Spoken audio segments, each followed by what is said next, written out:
Good evening and welcome to the September 14th regular meeting of the Novi Board of Education. If you would all please rise and join me in the Pledge of Allegiance.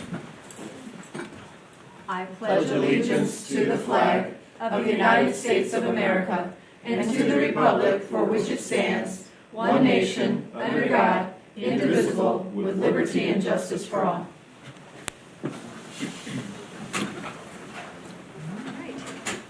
Have any changes to our agenda this evening? We need to add one item to the agenda for an action item. It was introduced last week as the resolution on the board calendar. It did not make it to this week's action item, so we just need to add that resolution so we can move the September 21st to September 28th meeting. Okay, so can we add that right after our personnel recommendations? Okay. All right, well, moving on, we have our first opportunity for comments from the audience related to agenda items. If we have anyone in the audience that would like to address the board, we would ask that they fill out a green card at the side of the table and come to the podium that they might address the board on agenda items. Seeing no one, we'll move on to our reports to the board. Dr. Matthews. Thank you, Ms. Murphy. Tonight we have a report to the board on the Parent Guardian Climate Survey that was done earlier this year.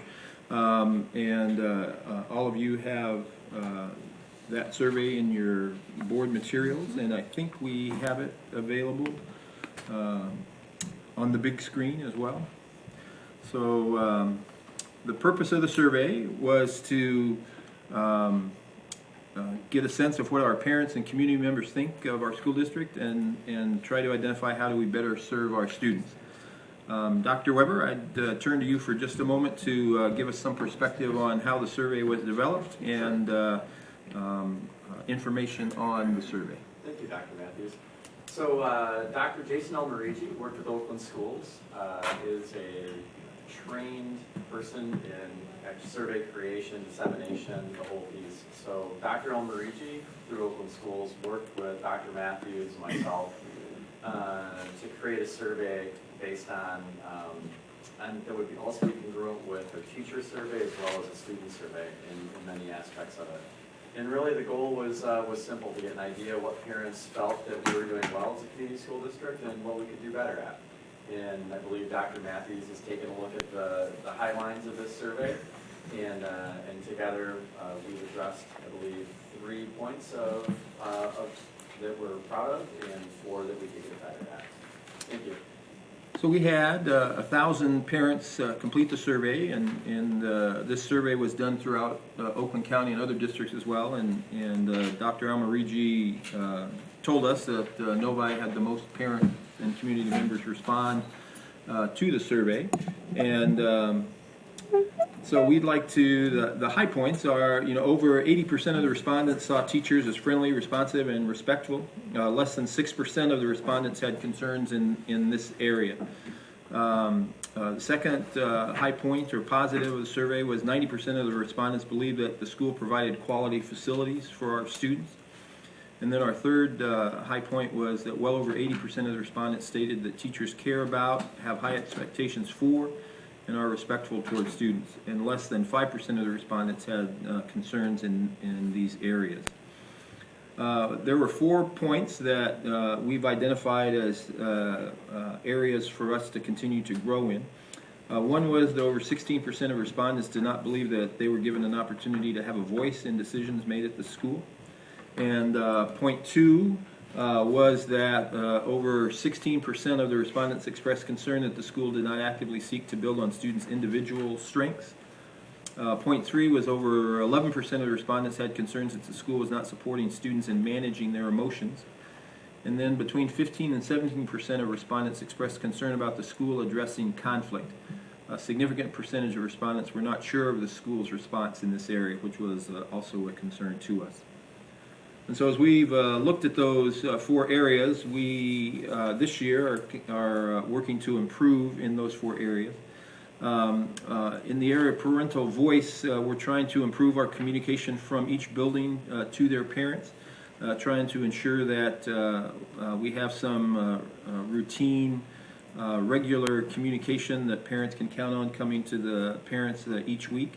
And then we're looking to create some additional opportunities for parents to provide feedback on critical issues. For example, we're implementing the anti-bullying policy, and we'll have an anti-bullying task force that will include parents on it. We're also going to encourage the buildings to identify and create opportunities for parents to provide feedback on either through their PTOs or their parent groups to the principal and to the teachers on issues and ideas they have at the school. In student strengths, we had a student workshop at Impact 17 that Dr. Weber and Darby Hoppenstadt worked with our students, where they presented to all of our administrators and teachers on ideas that they saw in the student survey. And so, and part of that was trying to identify how our teachers can more effectively address student individual strengths at the school. And then this is also going to be a focus of our Novi instructional leadership team, trying to identify how we create an awareness of and a focus on individual student strengths at our schools. I think some parents across the spectrum have, whether the student's very high achieving, whether the student struggles at school, or whether the student is that solid average typical Novi kid, they have concerns that the school may not be attending to their individual needs as much as possible. And so we're trying to identify through our administrative team and our building leadership team how we can work on those individual student strengths and make sure that each student's needs are addressed at the school. On managing emotions, this year we're working with the U of M Depression Center. They actually were part of our Impact 17 professional development workshops on student health, and they came and we had a professor from the University of Michigan at Impact 17, and they talked to our elementary teachers and our secondary teachers on classroom mental health strategies for students. And so we had Will Heiniger come to address our student athletes at the athletic night about stress and depression. And so we believe that we've identified several avenues to work with helping students manage their emotions at our schools. And then the final issue is addressing conflict. Last year at the middle school we started, yes ma'am? Just before you move on, I see this classroommentalhealth.org at the bottom. It's just in tiny print, and I just wondered what is that? That was a recommended website teachers? from U of M for teachers to identify strategies that they could use within their classroom. Okay, awesome. It originates out of the U of M Depression Center, and is a great entryway for not only for our teachers but for parents as well who are interested in that. Oh, okay. Right. Good. So we're going to develop a communication strategy to get that information out to Yeah, parents. good as well. resource. Yep, it's an excellent resource. On addressing conflict, last year we started our Olveus anti-bullying curriculum at the middle school, and so this is the second year of that. We believe that that will have a tremendously positive impact at the middle school. We're looking at how do you carry that over into the high school, and what's that look like at the high school. Is it the same program that we need at the high school? Is there a different program that we need at the high school? But the issue of student conflict is one that we need to try to address. We've also created 2 new hall monitor positions at the middle school. We recognize with just 1 hall monitor at the middle school, we probably didn't have enough adult supervision at the school, and so we have a person who's there before school starts and works through lunch, and then we have a person who comes in before lunch and works into the afternoon after the after-school activities, so that they can walk the halls, check the bathrooms, do those kinds of things. We have a new emphasis on school safety here within the district. We're reconstituting our school safety committee. We're focusing on ensuring that all of our schools have updated safety policies. And then we also have our new board policy on student suspension and discipline and those kinds of things.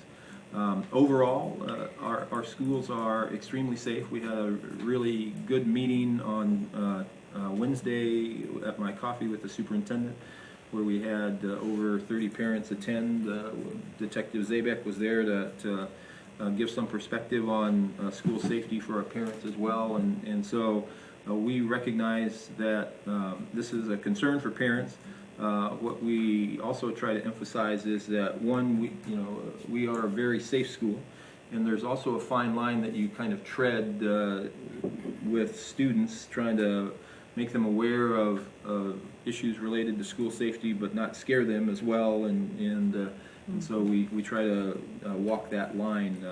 And we also talked about the importance of parents trying to get all of the correct information, recognizing that because of FERPA, the Federal Educational Rights and Privacy Act, that we can't share details at times, but that we have policies in place that allow us to, if need be, suspend students for 1 to 10 days or more if they continue to cause problems in our schools. And so those are the 4 ways that we are kind of addressing these concerns. Mr. O'Connor. How was the feedback on that, from the coffee? I think the feedback, Ms. Murphy happened to be there as well, and I think overall the feedback was pretty positive. I actually had gone to the high school for the I'll confess, I wasn't planning on going to the coffee, but I was over at the high school because I misread my invitation for the National Merit Scholars. So I ended up going over to the breakfast, and we got kicked out of the room. Not kicked out of the room. We got moved because we were at capacity in the one room, and I felt like a few parents were like, "Gosh, I never thought of it that way," or. And there was a lot of good, interesting dialogue. People stuck around afterwards and talked a lot too. I thought it was really well received, and I thought it was both Dr. Matthews and Officer Zabek did a great job of kind of sharing kind of a different perspective and also listening to parents, where they're coming from. But I think everybody at the end of the day felt we're all on the same page here. So I walked away thinking, that parents really felt like, yeah, our schools are safe, and it does. When something does happen, and that's the one point that Dr. Matthews makes, so when something does happen that is unsafe, it raises all of our alertness and makes us look at things differently. But overall, it's such an anomaly. We're very fortunate that it doesn't happen on much of a regular basis. So I felt like it was really good feedback. Yeah, one of the points we made is that because incidents are so rare in our district, when one does happen, it really catches everybody's attention. In many districts, they're such a regular occurring thing that many parents don't pay a whole lot of attention to kind of the ongoing conflict at schools. But in our schools, we pay a lot of attention because they are so rare. Ms. Klodzinski. Just an observation. So we've had a dialogue with 30 parents, but we have a lot of parents in the district. Yep. Is there a way to communicate more of that information? Yep. Bill Roos and I are talking about trying to identify ways to communicate either through our listservs, through the newsletters that parents get from the schools, by sharing information on the Facebook page that the district has, in a variety of ways to get that information to parents about how our schools are safe and how we're addressing problems when they arise. Great. Thank I wish you. I would have videotaped it. That's social media videotaping is a big trend right now. It So, is. but TED Talk. yeah, but it was, I really did think it was it was not only well attended. I think a lot of people contributed to the conversation, which also I think added to the dynamics there and helped people see things more clearly. So we have had 2 parent surveys the last couple of years. This year's was different than the previous year. There's some kind of connections. Mr. Cook did a nice job of providing some information, trying to correlate last year's questions and this year's questions.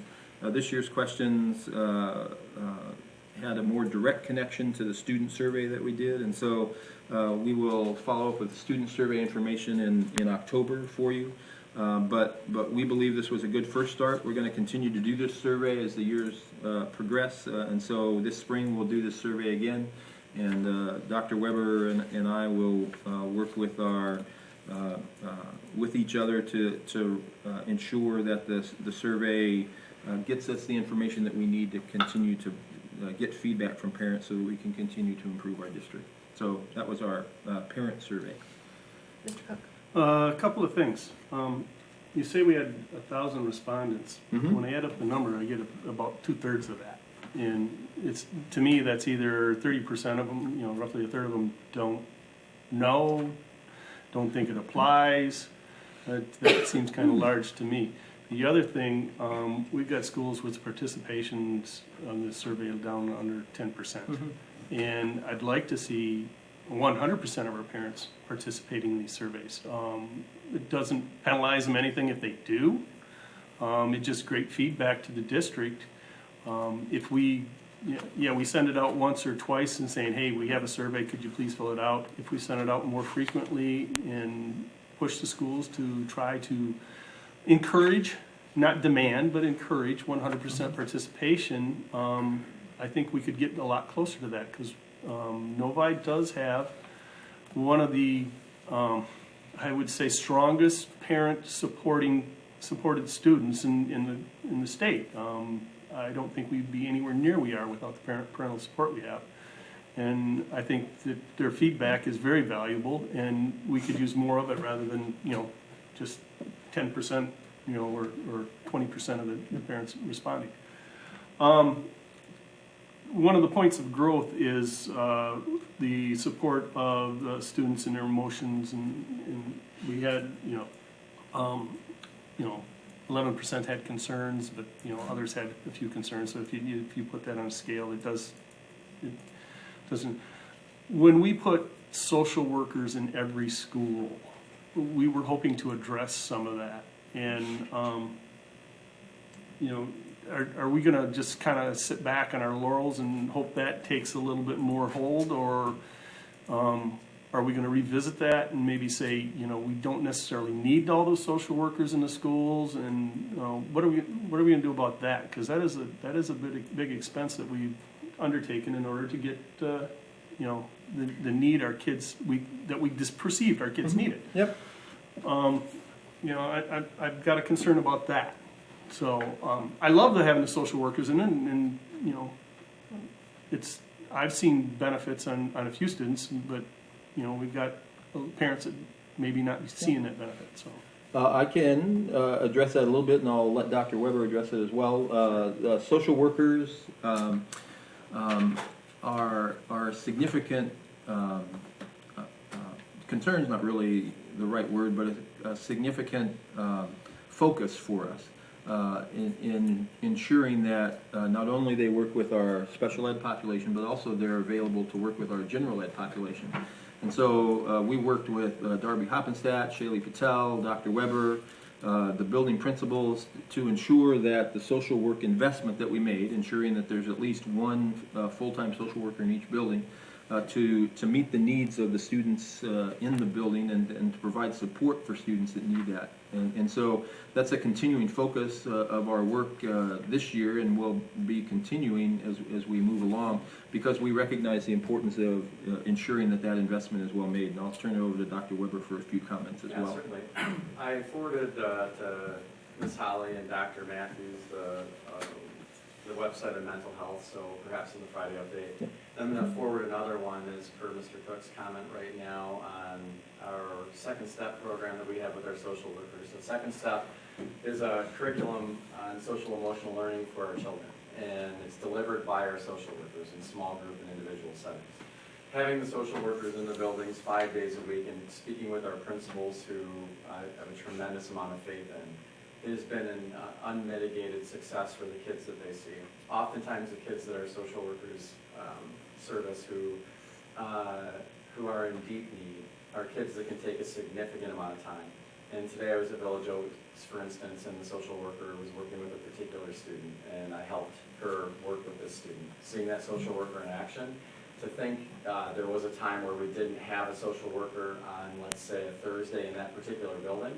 I know Dr. O'Feely was here getting training, and as I was driving back to ESB, I was very grateful in the fact that we had a social worker there to help with that student at that particular time.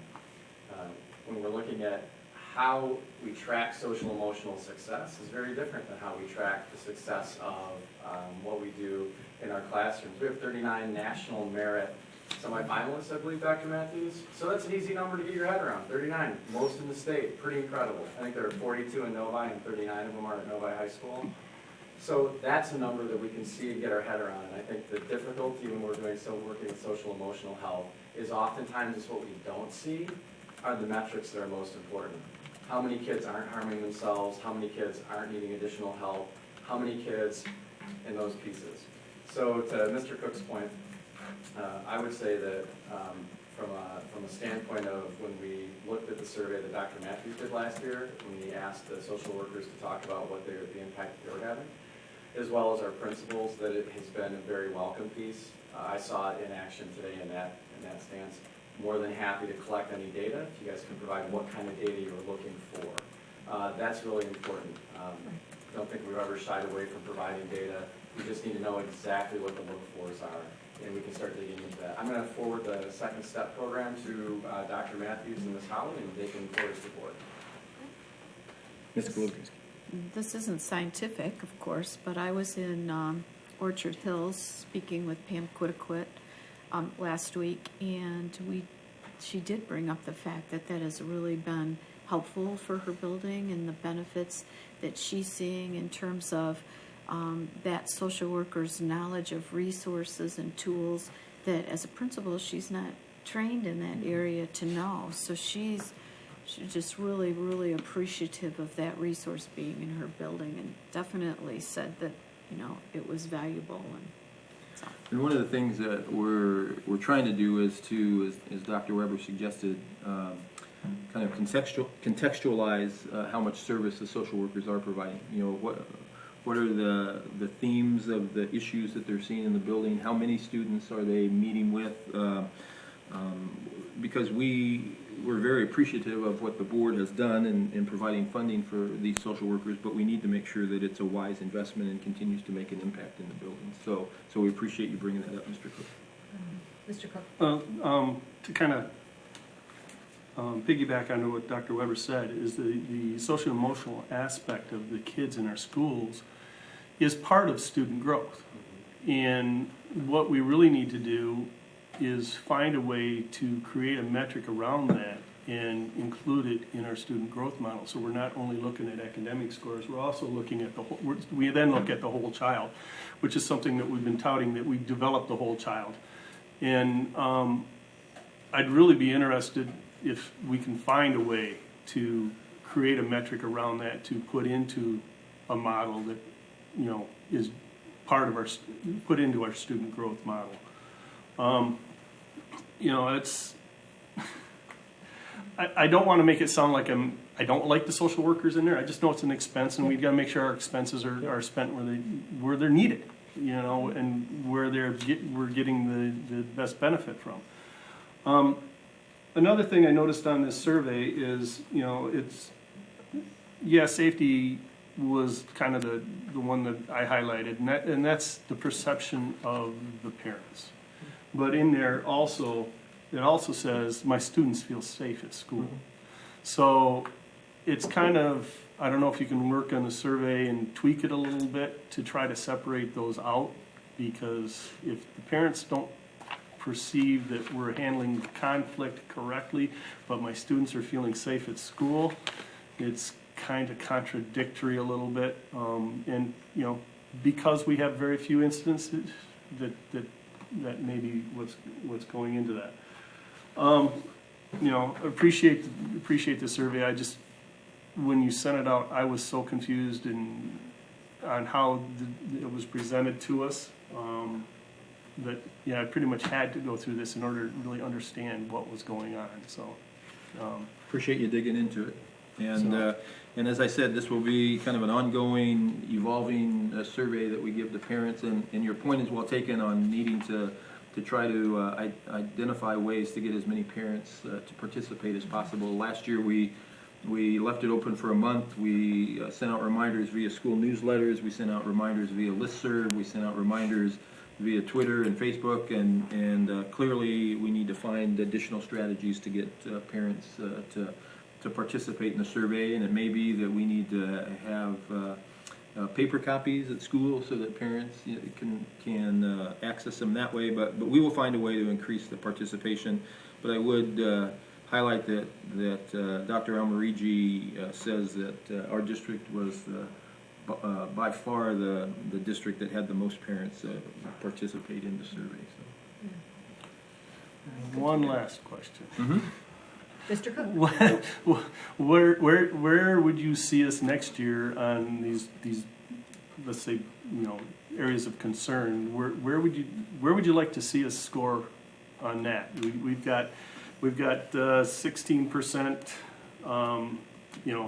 Respondents do not believe they're given the opportunity to voice. You see that going down to only 12%. You see it hopefully going down to 1%. 16% express concern about the school not actively seeking to build on the students' individual strengths. 11% on the other. Where do you see these going? I would hope that the areas of concern would see a decrease in the parents who are concerned in those areas. Part of the interesting pieces of surveys is that when you begin to focus on an issue, all of a sudden more parents begin to pay attention to that issue. And so at times you can actually see a number go up instead of go down because all of a sudden parents are focusing on it more. And so my hope would be that even if the numbers remain static or go up, it would be because parents are more aware of the issue than they have been in the past. But our goal is to have those numbers go down so that they're not as that they don't bubble up or pop up as much as they did this year. Okay. All right, we will move on to our consent agenda items. We just have one this evening, the regular meeting minutes from September 7th. I would entertain a motion. Mrs. Glebzinski? That the Novi Community School Board of Education accept consent item A is presented. It's been moved by Mrs. Glebzinski and supported by Mrs. Hood. I will call the question. All those in favor, please say aye. Aye. Opposed? Motion carries 6-0. Next, we have our action items. Our first is personnel recommendations. Dr. Matthews. Thank you, Ms. Murphy, and I will turn to Ms. Diglio. Thank you, Dr. Matthews. This evening, I'd like to make the recommendation of Daniel Griffin, who will be a bus driver, Rachel Kennett, who will be teaching at Adult Ed, our adult basic education support, Mark Lawton, who will be a bus driver, Danielle Reiki, who will be a special ed teacher at the high school, Michael Renner, who will be a bus driver, and Samantha Rodman, who will also be at Adult Ed as an ESL teacher. All right, are there any comments or questions? Well, excuse me, first, and I would entertain a motion. Mrs. Hood. I'll move that the Novi School District Board of Education adopts the personnel report recommendations as presented. Support. It's been moved by Mrs. Hood and supported by Mrs. Stevenson. Is there discussion on the items? Mr. O'Connell. So just a couple of questions on the position changes. So are these for existing employees that have been with the district for a while? So the bus drivers were substitute bus drivers who are now coming into the union.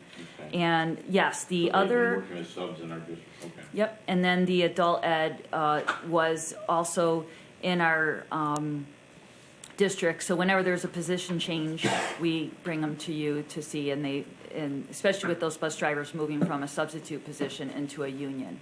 So this adult basic education support, she was doing work within that department and then moved up to this? Right, that's correct. Thank you. And that's a new position through, I believe, a grant at the state level. Do we know what that position's doing? I can get information for you. Yeah, if you could, thank you. Absolutely. I think I'm not sure of those two positions, but it is worth noting that our ESL program for the community is almost oversubscribed. We have the morning session, I know, was full the other day when they were signing up, and so that continues to be a very popular program in the district. Terrific. All right, I have movement and support, so all in favor, please say aye. Aye. Opposed? Motion carries 6-0. Resolution. Yes. So our next item is not on our agenda, but we've added it. It's our resolution to change our meeting from September 21st to September 28th. We had discussed it at the last meeting. The board bylaw states that Within 3 days after the board adopts a resolution changing the date, time, or place of a regularly scheduled meeting, the meeting notice shall state the date, time, and place of the rescheduled meeting, as well as the name, address, and telephone number of the district. Said notice shall be posted on the front door of the administrative office building and such other places that the board may determine. So we had originally proposed a third meeting in September.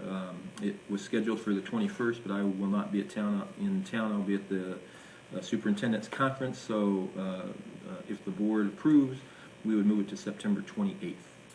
And so the recommendation would be that the board move the meeting from September 21st to September 28th. I'd entertain a motion. Mrs. Kobzinski. I move that we change our September 21st meeting to September 28th. Is there support? Support. It's been moved by Mrs. Kobzinski and supported by Mrs. Stevenson. If there's no additional questions, I know we talked about it last time, and I believe that everybody's able to be there, so. And the purpose of the meeting was for superintendent goals and Yep. objectives. Yep, superintendent goals. Yep, It'll be a special meeting. it'll be a work session. Work session, session. excuse me. All right, all those in favor, please say aye. Aye. Opposed? Motion carries 6-0. Next, we have an MASB call for delegates. Dr. Matthews. Thank you, Ms. Murphy. The Michigan Association of School Boards 2017 Delegate Assembly will convene at 7:30 p.m. on Thursday, November 9th at the Lansing Center. Delegates selected by boards of education across the state will decide on MASB's positions on a wide variety of issues affecting education. All delegates and alternates must be school board members. Only the delegates and alternates named by their respective board may offer motions or vote on issues. However, all school board members may speak on the issues and participate in the debate. So tonight, we would ask that you identify delegates and alternates, and even if you can't attend or discover you can't attend, being on the list at least gives you the option if you decide and you can find that you are able to participate. And so tonight, we would ask you to identify those because we need to submit these to MASB by Friday, October 13th. Okay. So I know I heard from Mr. O'Connor that he is going to attend the conference and will be there. So I would like to recommend that he be one of our delegates, unless anybody objects to that. And I am also attending, so I would be happy to be a delegate. I don't know. And I would like to too. Okay, I will put my name in as an alternate. okay. So we have Mr. O'Connor, Mrs. Hood, Mrs. Murphy as delegates, and Mr. Cook as an alternate. And Ms. Holly, did you get those names? Yes. Okay. Okay. You can add me to the alternate list. Okay, terrific. And we'll put Mrs. Kobzinski on the alternate list as well for that evening. It's kind of nice that we don't have a school board meeting that evening, because normally we do. So, so it's nice to have, be able to have a little additional participation. Okay, terrific. So, So you we would- need a motion motion and vote. and a vote. I would entertain a motion. Okay, I'll take a swing at this. I recommend that the Novi Community School District Board of Education designates the following individuals to serve as delegates and alternates to the MASB 2017 Delegate Assembly. And those delegates are Mr. O'Connor, Mrs. Hood, Mrs. Murphy. Alternatives, or alternates are Mrs. Kobzinski and Mr. Cook. Sorry for pointing. How's that? It's been moved. Support. Been moved by Mrs. Hood, supported by Mrs. Kobzinski. Any discussion? All right, all those in favor, please say aye. Aye. Nay? Those opposed, please say nay. Motion carries 6-0. Okay, we are on to our technology bid package, Dr. Matthews. Thank you, Ms. Murphy. The first one is Technology Bid Package 16. This is for the middle school auditorium, and we discussed this last week, and it's recommended that it be awarded to Advanced Lighting and Sound in the amount of $142,275. Mr. O'Connor asked some questions that I believe I sent to the board. But I'd like to read the questions and answers just so that the community has those answers as well. What speakers and amplifiers are being kept, and the speakers and amplifiers that currently feed the lobby area will remain untouched. What legacy speakers and what equipment are you recommending to remove? The overhead EV speakers within the auditorium are recommended to be removed and replaced with the JBL line array speakers. A new audio console, audio processor, and amplifiers will replace the current equipment in place now. All legacy equipment will be offered to the district to retain if they wish or the awarded vendor will responsibly dispose or recycle off-site. A backstage problem is not being able to hear with our monitoring system. Is this problem being solved by this recommendation? The 4-stage monitor speaker output plates, boxes, and microphone input plates, boxes will have their cabling tested, connected, and new jacks installed. 4 new audio stage monitor speakers are being provided to allow sound to be heard on stage, both downstage and upstage. Sometimes there's not enough lighting on the stage. Will this recommendation solve this problem so the stage can be filled with enough light from stage left to stage right within the proscenium? I'm not sure what that is, but I'm sure it has to do with the stage. The project includes the installation of 8 new LED color-changing light fixtures and 8 new cyclorama LED light fixtures. These new fixtures will not require gel packs and ladders when changing colors. The awarded contractor will review with the auditorium manager which fixtures to replace. These fixtures have the potential to add the quantity of light fixtures as they only require a total of 2 electrical circuits for all 16 new fixtures, where the incandescent fixtures required 1 circuit for each fixture. What is meant by control panel? The projector screen works great. The HDMI access in the light booth is the preferred way for lights and projection to work together. Is that what we're trying to accomplish with the control booth? The projector screen is not in scope and will remain with no alterations. The projector will be replaced with a brighter, higher resolution projector capable of supporting the newer digital formats. The current input to the projector is located at the audio desk in the auditorium. The control panel refers to the new interface that will allow a user to turn on the LCD projector and send an HDMI signal to the new LCD projector from the audio desk in the auditorium. The lighting booth in the rear of the auditorium will receive a new lighting console interface to the existing lighting dimmer system. This is not an HDMI. There is not an HDMI input in the light booth location currently. And under general repairs, does this include all circuitry, including dimmer racks? The project does not include repairs to existing circuitry, dimmer racks, or its components. The awarded contractor is to report any issues that are discovered that may need to repair during the installation for further action. And does this also include the headsets on stage and throughout the auditorium? During design and review, we are informed that the current intercom system does not need any additional repairs. It will remain with no alterations. And finally, does this also include the ripped cyclorama that is located upstage? The scope of the project did not include the replacement of the current cyclorama screen. And so those questions, if you have additional questions, we have our tech team here to answer those questions as well. But the request for the board is to approve this bid this evening. Okay, I'd like to entertain a motion first, and then have discussion. Can I have a motion?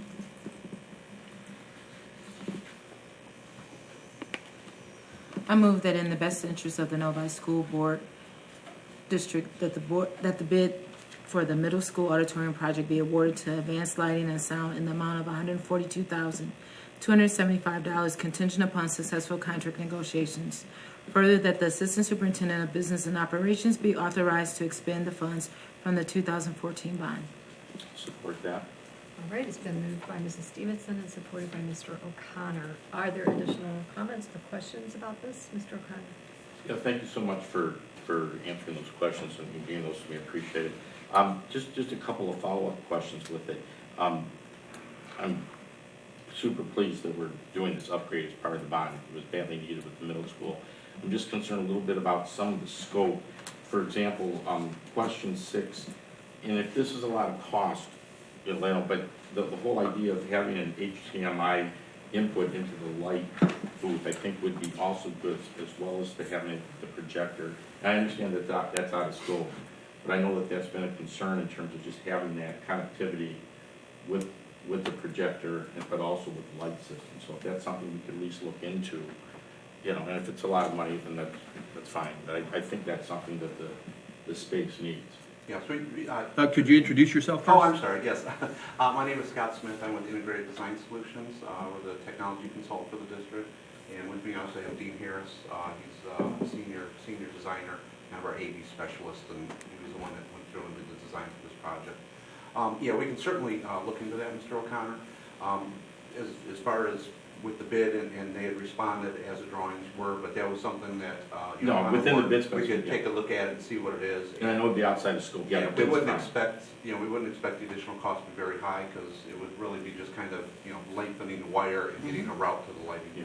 So, And also, if we could look into, and I don't know how big a deal this RIP cyclorama is too. I mean, again, if it doesn't need to be replaced, that's fine, but if that's something that we could look into. Again, no problems with the bid, I'm just concerned about the specification. Also, from a safety standpoint, there's been a lot of problems with overloading in the system, and again, I know this isn't part of the spec, so no concern with the bid, but if that's also something to look into, just from a safety perspective, just that circuitry, it's into overload mode, so if there's something we can do to help with the electricity there, that would be good. If it's not big, if it's big cost stuff, that's a different issue. Right. But, I just think these would be things that would enhance what we're doing there. I can respond to that. That'd be great. By adding the new lighting board console, it'll be mandatory that Advanced Light and Sound, a contractor of choice, will have to reprogram and reevaluate the entire dimmer system.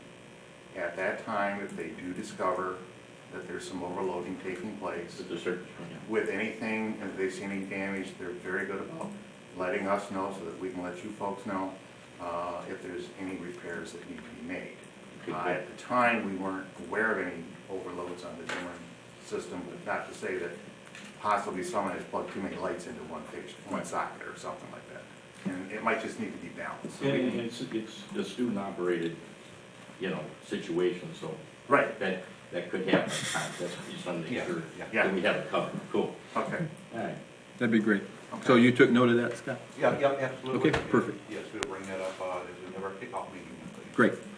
I don't, from my perspective, I don't think these are anything to hold up Okay. the recommendation or anything, everything's good. All right, we have a motion and it's. Question. Oh, I'm sorry, I apologize. I got one question and one comment. My question is, we're replacing the overhead lighting with LED on there and going from 16 circuits down to 2 circuits, which I understand why with LEDs. Do we end up with the control on the LEDs to be able to manage the spectrum of light that they would need for a production on the stage with only the 2 circuits?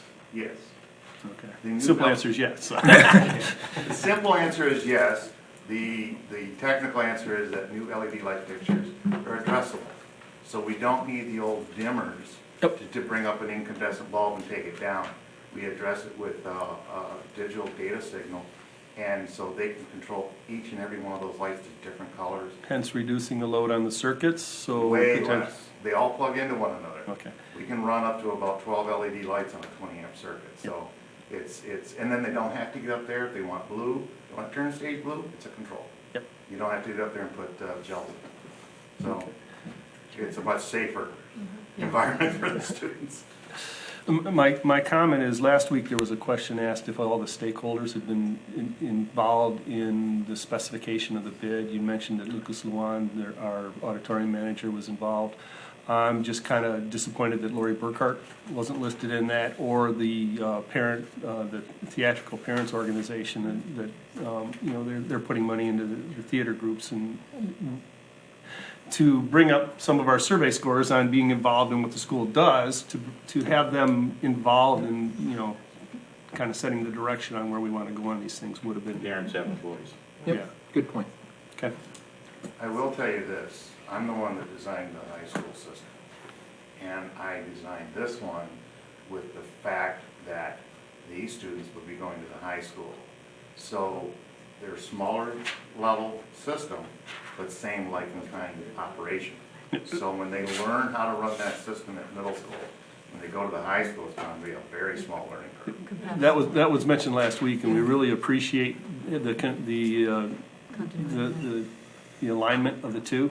It's greatly appreciated, and we're not learning a whole bunch of different, kids aren't having to learn a whole bunch of different systems and stuff.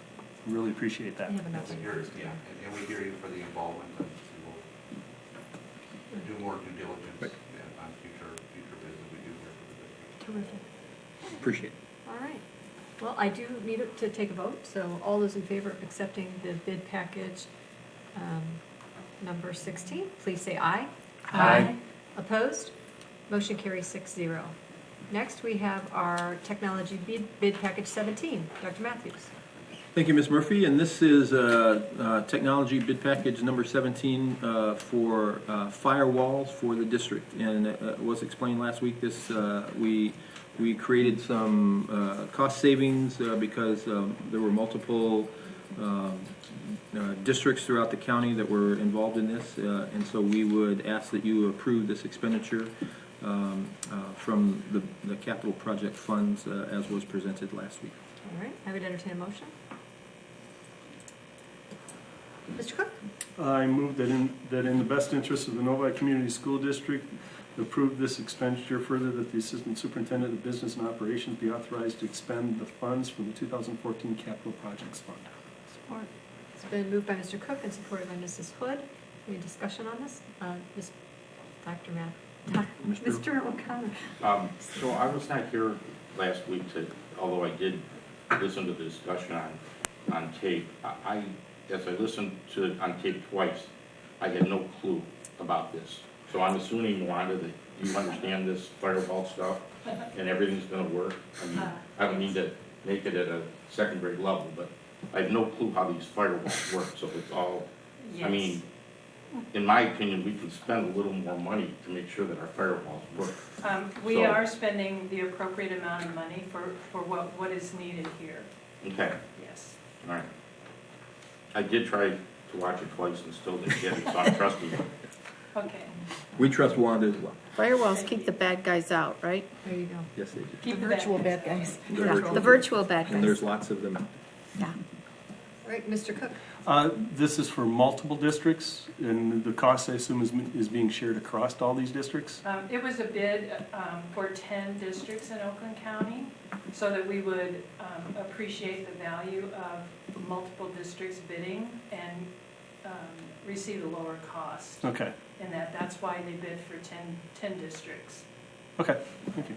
And we do, I don't know if you noticed, I'm sure you did on the back page of it, that we expect to get a rebate back from the E-rate from this too. So that will be very helpful as well. The amount outlined on our package, though, is $47,842.70 for the Correct. first year, and then it declines to about $4,000 for the next two. That's correct. Okay, and then we'll anticipate a rebate, but we don't know the amount yet. Correct. Okay, wonderful. Well, we've had movement and support. If there's no additional comments, I will call the question. All those in favor, please say aye. Aye. Opposed? Motion carries 6-0. Next, we have our Best of England field trip. Dr. Matthews. Thank you. Amy Miller, Novi High School English teacher, is requesting that 24 to 36 English and ELA students get to travel to England during spring break next year. The cost is approximately $4,000 per student. 3 other high school teachers will act as chaperones, and this is being brought to the board so that the students can have plenty of time to prepare for this trip. And so we would recommend that the board approve this Best of England trip during spring break next year for our students. I would entertain a motion. Mrs. Hood. I recommend that the Novi Community Schools Board of Education approve the Best of England trip during March 30th, 2018 through April 7th, 2018. Support. It's been moved by Mrs. Hood and supported by Mrs. Stevenson. Is there any additional discussion or comments on the field trip? Seeing none, I'll call the question. All those in favor, please say aye. Aye. Those opposed? Motion carries 6-0. All right. And I'm sure every board member will put their name in if they need additional chaperones. Exactly. Yes. Exactly. All right, next we have our superintendent evaluation.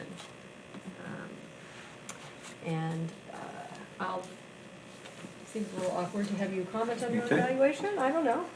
So, this year we used the Michigan Association of School Board Superintendent Evaluation Tool. It was our first year of using this particular model. It has been approved by the state, so it was one that the state has kind of mandated that we have to use a tool that has been approved by them.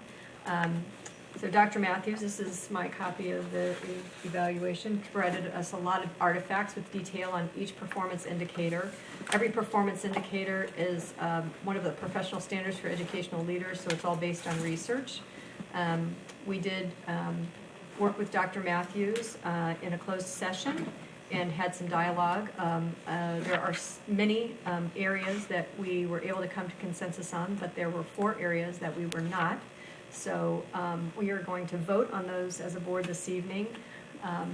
And then we will come back with the final tally of everything at the first meeting in October for a vote on the final product of the evaluation. So the first performance indicator was performance indicator A1, which was policy involvement. Excuse me. Yeah. Are we gonna, how is this gonna work? Are we gonna vote on these individually? Yes, Okay. yes. It was not stated before, it's all listed in here one together, but, okay. Okay. Yeah, each one will be a separate vote. So the first one is A1, policy involvement, and it is I'll entertain a motion. Mrs. Glebzinski. I move that the board rate the superintendent effective, indicating that he is actively involved in the development, recommendation, and administration of district policies. Support. Okay, it's been moved by Mrs. Glebzinski and supported by Mrs. Cadwell. Is there discussion? Mrs. Glebzinski. Right. I've had the opportunity to chair the Governance and Policy Committee since January, and we've met quite a bit. And Dr. Matthews has attended all the meetings. He's provided answers to questions, gone and worked with Mrs. Holly to get information and feedback back from Neola, and has been highly responsive and contributes quite a bit during the committee meeting. So I think that would demonstrate that he's actively involved in the development and recommendation of the district policies. Okay, Mr. O'Connor. I would recommend, unless the board wants to do it differently, that we don't comment on these 4 things that we disagree with. We all talk to each other behind closed doors, and it is the superintendent's evaluation. I think we should just vote, because in essence, if we're going to try to advocate for one position or another, it gets into positive and negative comments in an open session when we've already gone through this commentary in closed session. I just don't think it's fair to the superintendent that we do that. That's my recommendation. Is the rest of the board comfortable with that as a process? Okay. All right, it's been moved by Mrs. Glebzinski and supported by Mrs. Stevenson. So I will call the question. All those in favor of rating Dr. Matthews effective in this category, please say aye. Aye. Opposed? No. Nay. Motion carries 4-2 with Mr. O'Connor and Mr. Cook in the minority. Our next item is performance indicator B2, communication with the community. I would entertain a motion. Mrs. Hood. It is recommended the board rate the superintendent as highly effective, indicating that he actively seeks two-way communication with the community as appropriate. Support. It's been moved by Mrs. Hood and supported by Mrs. Stevenson. All those in favor, please say aye. Aye. Those opposed? No. No. Motion carries 4-2. Performance indicator D5 is resource allocation. I would entertain a motion. I'll make a motion. Thank you. It is recommended that the board rate the superintendent as highly effective, indicating that resources are distributed based upon district goals and seek to meet immediate objectives. And long range, sorry, immediate and long range objectives. Is there support? Support. And moved by Mrs. Hood and supported by Mrs. Glebzinski. Yes. I believe in closed session, this was, we had disagreed, but it was between a 3 and a 2. If I'm not mistaken, has that changed? And during our discussion, I think the We did disagreement not was come to between. consensus on this in closed session. I believe some of the discussion was trying to reach consensus, if I recall that correctly. Yeah, I recall the problem was between a 3 and a 2. I don't remember 4 being involved with that. Well, if we take this and it, and the vote does not pass, then somebody else could make a motion for a different category, right? Mm-hmm. Yeah, I understand. It just seems that it's interesting that the motion is for a number that wasn't really discussed in closed session. That's all I'm saying.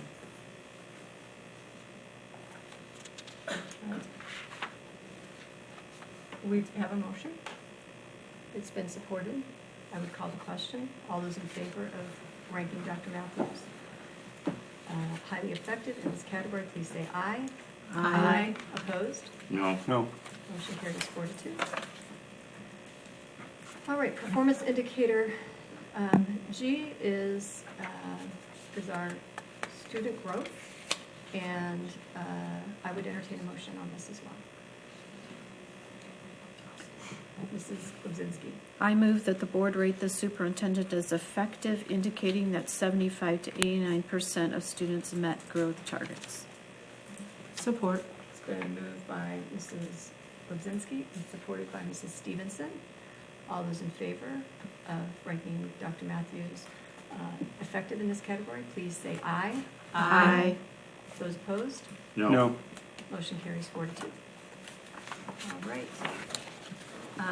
I'm going to suggest a brief break before we come back for, I'm anticipating maybe a little bit of robust discussion. So if we could take, how about 5 after 8? We will return. It is 7:57 now, so it's about a 8-minute break. Thank you.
There we are. And we are back. Thank you. We have just returned from a break from the September 14th meeting at the Board of Education. Our next item on the agenda this evening, and for information and discussion only, is the Bosco property. Dr. Matthews. Thank you, Ms. Murphy. The City of Novi has approached the Novi Community School District with a proposal to lease the land commonly known as the Bosco property located at 11 Mile and Beck Road. The land would be developed by the city to be used as recreational fields. Tonight, the board will preview and discuss the proposed lease. Several questions were sent to me ahead of time, and so I'd like to respond to those as kind of an introduction to the discussion. One is, in the lease, it talks about if a bona fide offer is received for the land, the city would have a right of first refusal. Bona fide offer for the purposes, in legal terms, for the purposes of an agreement, is a good faith offer in writing from a third party, not an affiliate of the selling shareholder, for cash or terms with the intent to purchase. So if we received such an offer, the city would have the right of first refusal. What is the land currently zoned? The land is not zoned residential, is all that I know. And so I'm not sure they have a school zoning category, but it is not zoned residential at this point. Is there a reason we could not develop the fields and then rent to the city or others, thus maintaining control of the land and its use? We could absolutely develop the fields. However, that costs money and time, and we have a recreational millage, but it is currently being used for a variety of other items. In addition, if we were to develop the fields, we would be responsible for maintenance and upkeep. It was asked if the agreement gives the school district any rights to use the property. It does not at this time. We could discuss including a clause that would give the district access if needed. At this time, I'm not aware that we would have a need for additional field space, except possibly for baseball and softball, since we just have one of those fields each over at the high school complex. And technically, the softball field is on land that we lease from the city. It was also asked if the city would assume all liabilities for injuries. I would agree that would be an appropriate clause to consider in the lease. Concerns have been expressed about the limits that developing the property for fields would impose. In conversations with the city manager, I have discussed leaving a significant portion of the property near 11 Mile Road available for the district to build a school if one is required. With the field space, with the fields, space would only be available for an elementary school. Currently, the city manager has indicated that their proposal would be to develop the fields south of the current Bosco house that runs along Beck Road, and in the land, the section of land that is towards 11 Mile Road, they're not proposing that they would develop as fields. They might be used as parking lots, but the city is aware that I would like for them not to develop that portion, so that if indeed we would need a school, we could have it there. And so it is absolutely a concern that we not be hamstrung and create a situation with our property that would prevent us from meeting the needs of our students. And it might be appropriate to place in the agreement the understanding that the city is only using a portion of the land, leaving other land available to be developed. The question was asked if this agreement was reviewed by Troon Law, and the answer to that is yes. I've sent it to one of the attorneys there, and he has reviewed it and awaits for some direction from the board as well if there's additional items that the board would like to see in the lease. The concern about future use of property is a reasonable one. It appears clear that the city needs field space, and this property is one of the few spaces that is not zoned residential and can provide those spaces. Would the city rezone residential if we received a bid on the property? That's a question that I do not have an answer for. So at this time, you have the lease that has been proposed by the city. We have had, the lease has been modified some after conversations with the city manager, but I thought it was appropriate to bring to the board for you to give some feedback so that we could either decide that we want to continue exploring a lease or whether or not we have any interest in that and not moving it forward. Those answers that you just gave us, are we getting those in writing? That would be... Certainly. I can we didn't get an email with those responses You yet, did not. right? If we could have that in writing, that would Certainly. be helpful for Okay. me.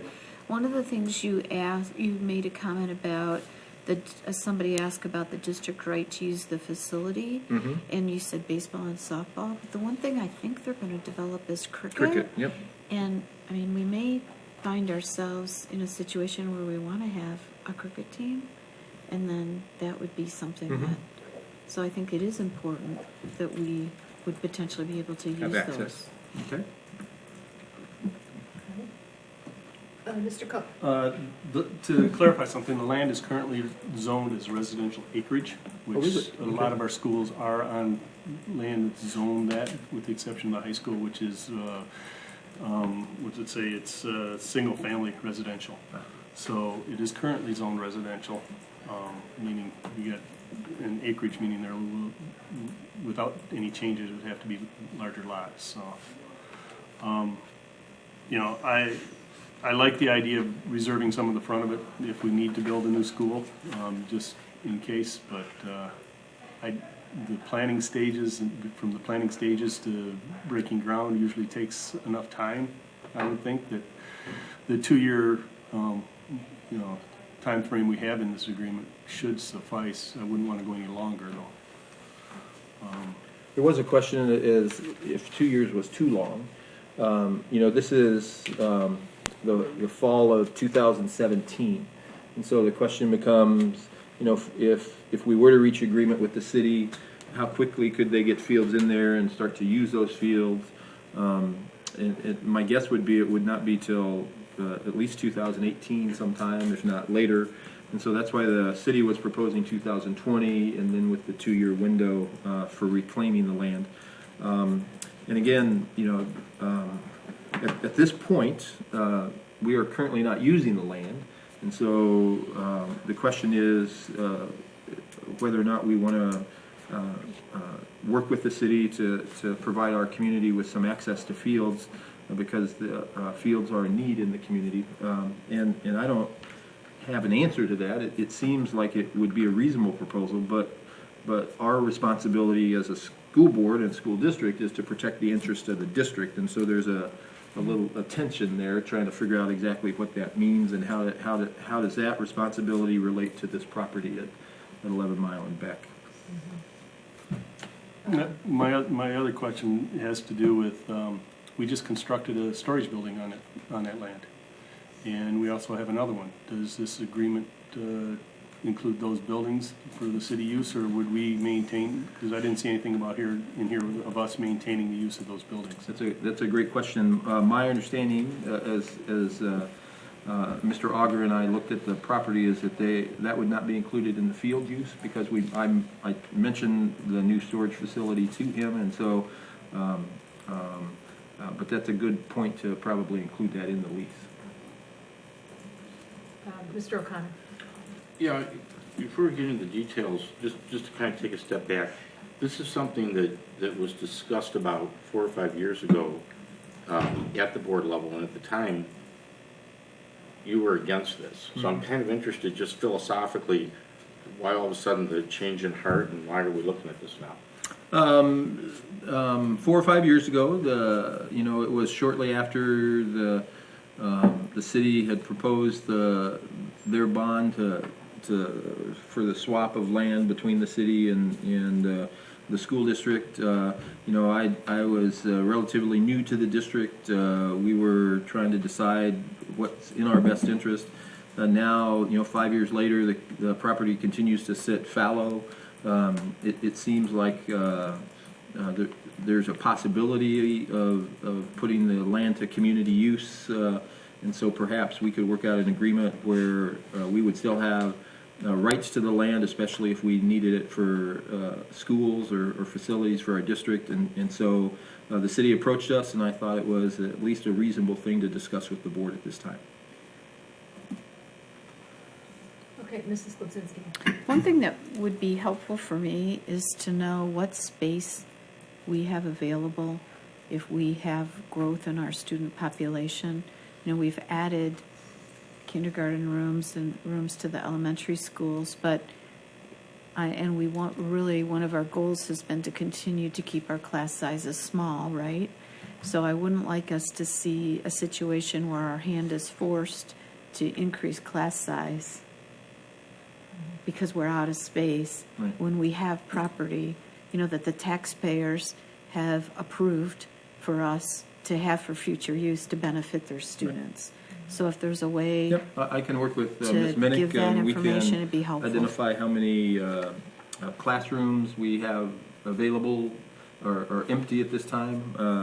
We clearly are using most of the classrooms in the district, but we can get a count of the ones that are available and potentially what that looks like for future growth in the district. Okay, the other thing that goes along with that is Mr. Barr had shared with us areas that were still going to be developed and potentially how many housing units were going to be in those. That, to me, would be helpful to find. I'm not quite sure, because he was tracking, and it'd be great to track, like there's property on Grand River that has, earth-moving equipment now, so it'd be nice to know in the next 5 years. I know we're almost built out, but there seems to still be things going on. Right. And I think that's a really good point, trying to think through and think about where we're headed. And part of that is that as our current bond is ending, it's probably appropriate for us to do another facilities review to identify, what our current facilities are, what our projected growth is, and whether or not our current facilities can handle that projected growth, or whether we need to as we have done at, for example, Deerfield, Meadows, Parkview, and Village Oaks, added classrooms. Is that the preferred method of us continuing to grow, or would it be appropriate for us to add a whole separate building to contain growth? Those are good questions that probably could be answered as we do a facilities review as well.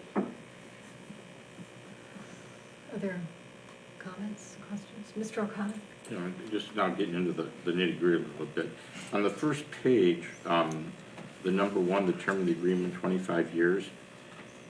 I'm not a lawyer, so when I read this, it says anytime after December 31st, 2020, the district may notify the city of the district's intention to use the land for the district's own purpose. And then there's a 2-year delay on that. So it's any time after 2020, we at any time can say... Can reclaim the land. Okay. And Correct. after 2020. Okay. Correct. All right. Do we have, and it, we don't know, and I agree with you that I do think we need another assessment to make sure that we're where we're at in terms of what we need in the future. But, we've always talked about additional facilities, and again, these are all just conceptual. We all brainstorm and stuff, but we've talked about the need for a robotics facility and because of the growing demand, from the elementary level on up. Clearly, I would think it'd be best if that facility was an extension of the high school, if we even did it. Right. But my question is more from a land use perspective, is there enough space behind the high school, if we were to do, again, conceptually, if we were to build anything, okay? Obviously, we've got this land, but is there enough land to build extensions behind the high school area? We are engaged in kind of an evaluation of the current space at the high school that we use in that wing that all of you are aware of, that's kind of in the back hallway towards that student lot in the back.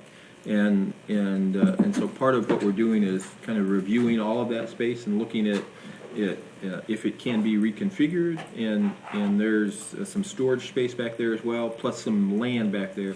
And so part of the facilities review would look at that option and kind of create a plan as to whether or not, if we indeed wanted to add some specific robotics kinds of space, whether it would be possible to do it back there. So that's a good point. Yeah, and I say robotics because that's right now the immediate need. I mean, if we're looking long term and our mission is, to develop, a world-class education for our students, whatever, it could be healthcare, whatever Right. the emerging sectors are, but facility space to develop curriculum. I just want to make sure there'd be enough space there. So Yeah, Our current high school is designed to hold 2,400 students, and we currently have just under 2,100. So there's theoretically space for 300 additional students in the high school. That doesn't include, Mr. O'Connor, your point of if we need some specialized learning spaces for healthcare, for robotics, for manufacturing, or whatever the case might Advanced be. manufacturing, yeah. But potentially there is space in the high school because it's designed for a space of 2,400 students. So that wouldn't affect this, okay. I agree with your comment, you're asking for board direction. I agree with your comment that there should be a hold harmless clause for, any injury or whatever. Right. That should not be the school district's liability. And I agree with Mrs. Gublinski's comment that we should have right of first refusal on anything, because whether it's cricket or whatever they're interested in developing, it'd be cool if our kids had a right of first refusal clause, because we could develop a lot of cool different programs, even if it's, Even if it's clubs or intramural intramurals. clubs, right, yeah, Schedule B kind of stuff, right, exactly. I agree with that. Overall, philosophically,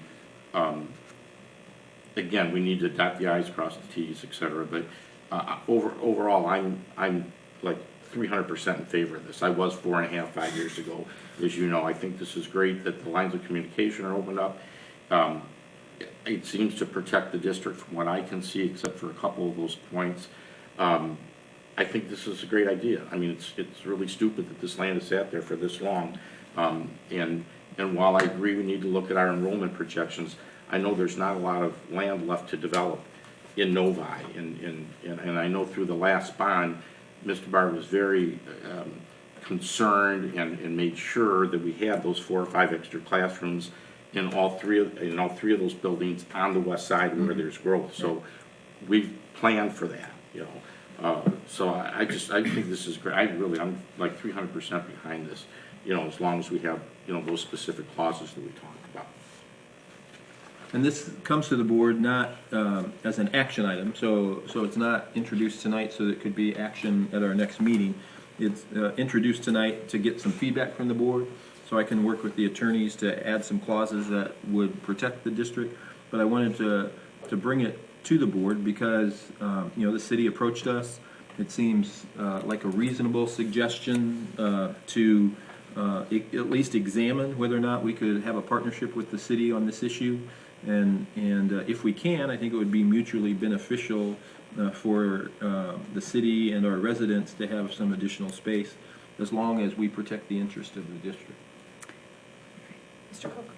It just kind of dawned on me, I know the city has the ITC where they have their baseball, softball fields, and soccer fields down at 8 and Napier. But we're looking to potentially developing more athletic fields, or the city doing that. The one thing that connects the two is the ITC pathway. Is there any been contact about maybe making this a trailhead? We have not had those discussions, actually, but it might be a great idea. It's in their plan. It's in their plan. Because they're already developing, with that at 8 Napier, they're already starting to develop pathways that go. It already comes up Parallel- by there. It comes up parallel by to there. It Napier. doesn't go over there. So this would be a natural connection, if we agree to it, because it's our land, but yeah, it would be a natural connection. Just to, do you have something else? Okay. I just have a couple quick things. We have in the 3 of the contract, it says attached as Exhibit B, but we did not get the Exhibit B Right. attachment. So if we could get a copy of that, because I think Sure. that shows the concept and it will give us some idea of where the land is and how much land they're using. That's a good point. And I would like to know how much land would then be left over for our use, Right. whether Okay. we think that's sufficient for our needs. So, so this is what I've heard so far from the board in terms of what they would like in additional information. The capacity in our classrooms, and also what is the need, so based on projected enrollment numbers and development in the communities. I know I did a little exploring on the website today, but you can't tell how many of them are built out and already occupied and how many are yet to be developed. But some of them are have significant Potential. potential, right? So if we could do kind of an exploration of all that. I also heard that we'd like to have an idea of what our capacity of facility space is for additional curriculum needs we might have, and our capacity to add on to buildings. Also, the needs assessment, we have a time frame for that at this point? We're going to bring kind of a recommendation to the board in either October or November to engage in that process over the winter period. And so it would be probably, my hope would be completed by February or March of next year. Next year. And what is the time frame with the city on this particular? That's a great question, and I'm not 100% sure what the time frame is. My sense from talking to Mr. Auger is that it's sooner rather than later, but Right. I can tell you they've been waiting for 5 years. All right, and then the hold harmless clause, the right of first refusal for use, and. Just that legal counsel reviews this from the perspective of protecting the district, as correct. opposed to just, Making sure it's a good lease. right. Right, right. And Mrs. Hood? I just had a question, and I had talked to Dr. Matthews about this when we first got this several weeks ago. And maybe number 8 takes care of it. So in terms of protecting the assets of the district, both from a financial perspective, but also I think in the spirit of we are a public school district. And I would like a limitation that this land is not usable by another educational facility, whether it's a charter school or Private surrounding, school, or, yeah. or South Lions schools, if they're out of room, that either we have first right of refusal, or however that would be structured. And I don't know if number 8 does that. Yeah, and that's a great question, because I spoke with Mr. Auger about that, and he believes that number 8 addresses that. I just needed to get some feedback from the board as to whether or not the board believes that number 8 addresses that the agreement is not assignable by the city to any other individual or entity, and that the city shall not sublet or otherwise agree to allow, without the district's approval, the organized use of improvements on the land by other individuals or entities except as part of the city's parks, recreation, and cultural services activities. So in my mind, that limits it just to city parks and recreation use, as opposed to use by any other organization. But we could certainly strengthen that clause if the board felt that that was an important thing to do. Yeah, I was going to say, I'm not a lawyer. I don't think you are either. I'm not. Yeah, I don't even pretend to be. But I would like that specifically. To make Spell sure that. that Yes. that, Okay. to make sure that 8 covers that concern. Okay. Right. All right. Thank you. Other comments or questions? I would be curious as to if the city decides to then purchase the land from us, do they have to go out for a bond for that?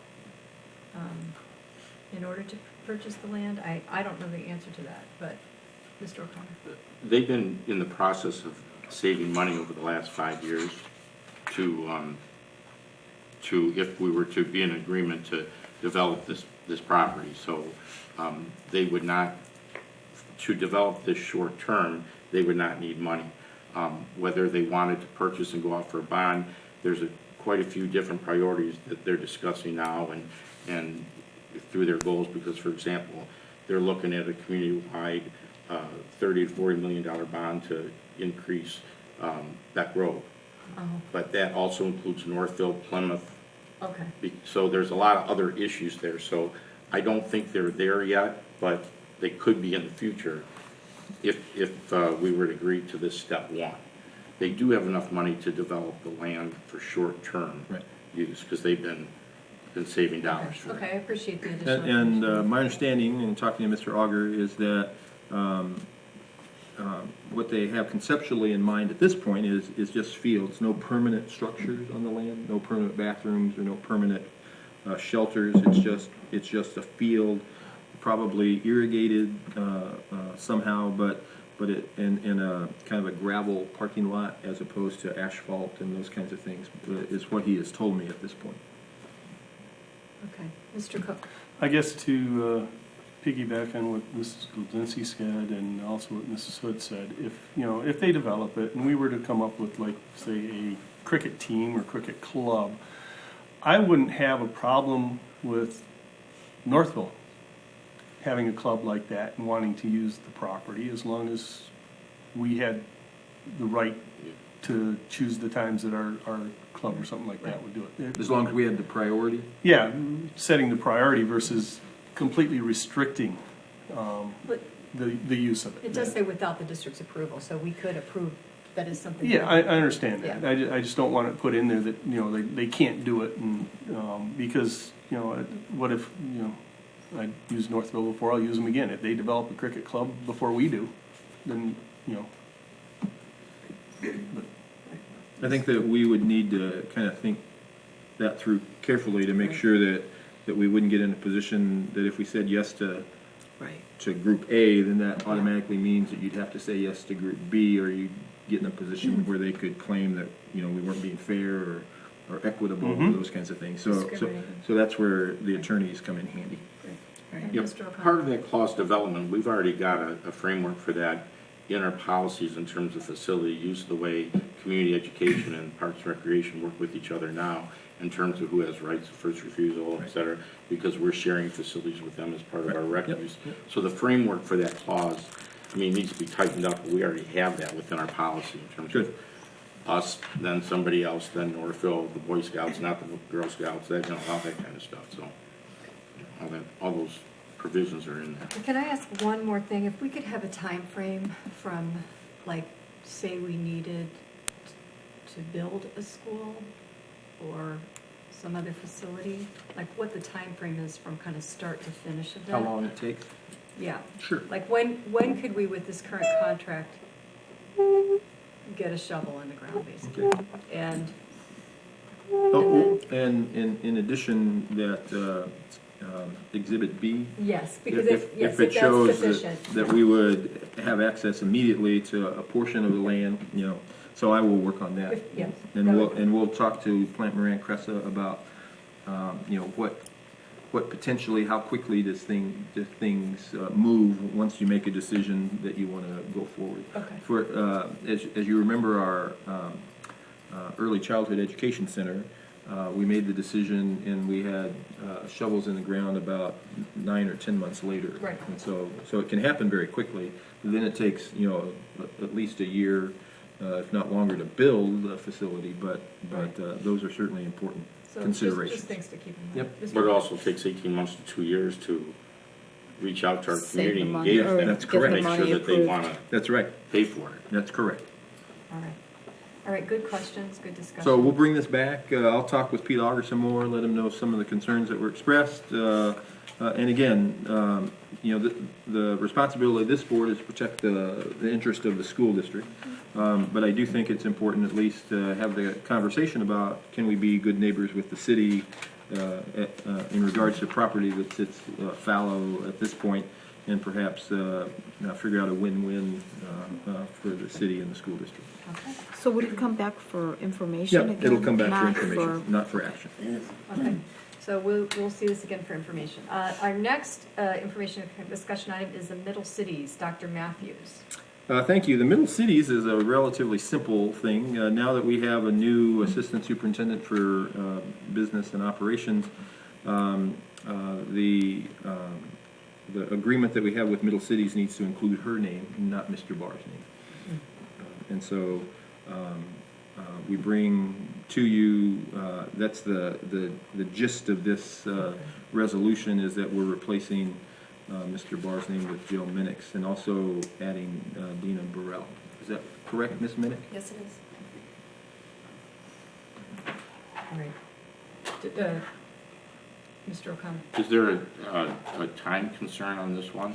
No, if we approve it at the October 5th meeting, we'll be fine.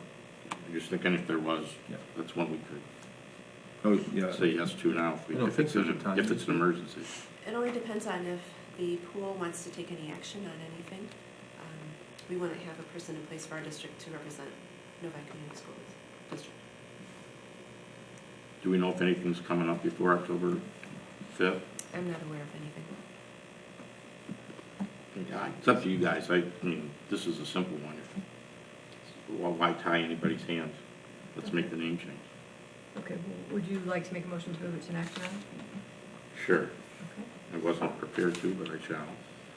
I make a motion to. Well, let me ask a point of clarification. Does it first need to be moved to, that Mr. O'Connor would say, let's move this to an action item and get support and vote on that? Yes. And then we would make the motion that's before us. Yeah, I will that's- move this, I move to make this an action item.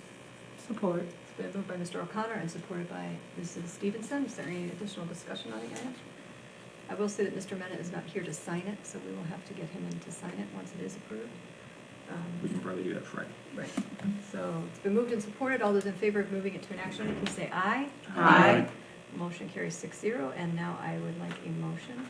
Mr. O'Connor. I move that we Approve the resolution as approve written. the resolution as we see here. All right. I To support. change the name to trustee, So moved by- not trustee. Moved by Mr. O'Connor, supported by Mrs. Hood. All those in favor, if there's no additional discussion on this? All right, would please say aye. Aye. Opposed? Motion carries 6-0.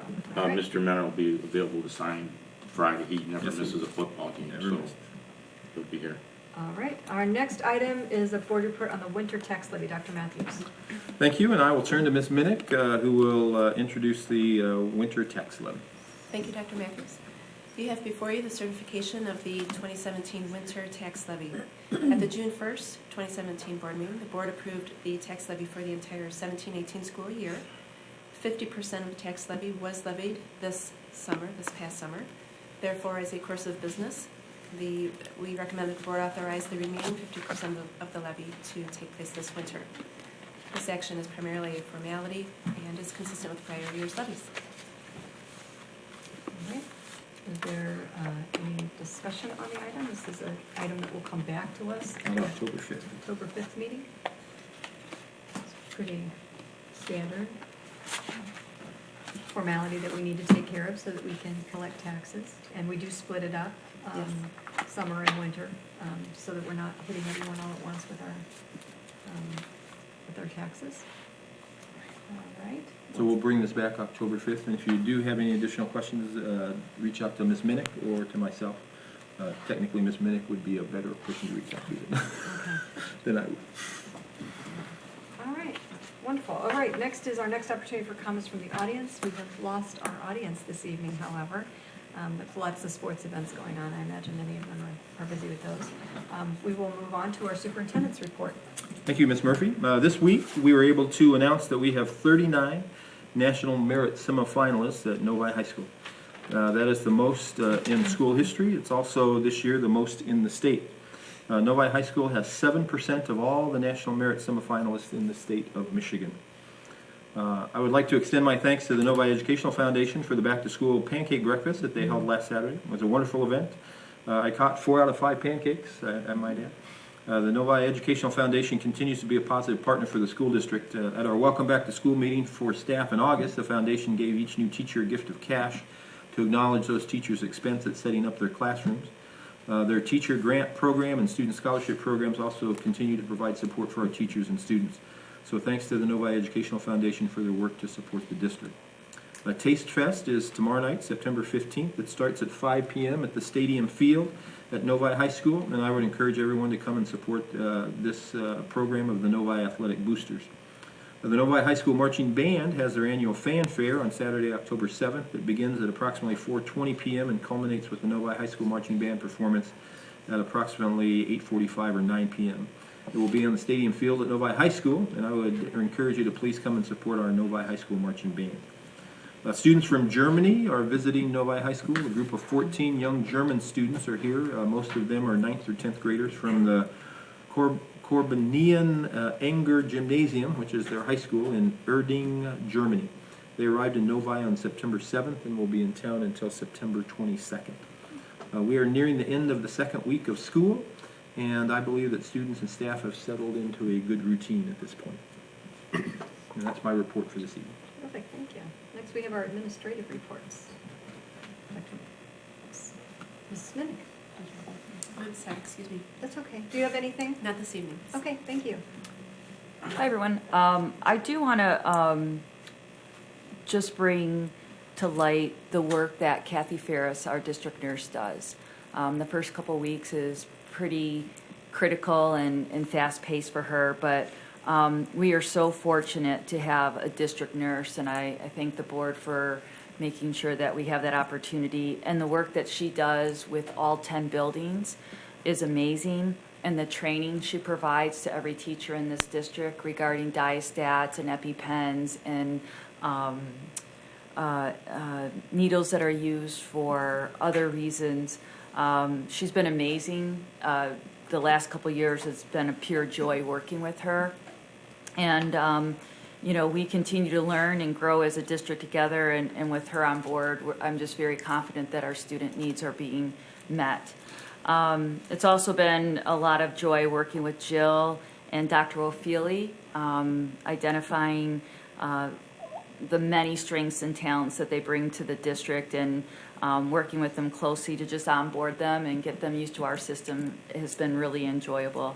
We're wrapping up hiring, and I want to just thank my assistant, Kathy Donovan. I often call her the miracle worker, and she continues to do that and keep things moving for us so that our kids have the best teachers in front of them and the best bus drivers and the best support systems across the district. So I wanted to make sure I thanked Kathy Donovan.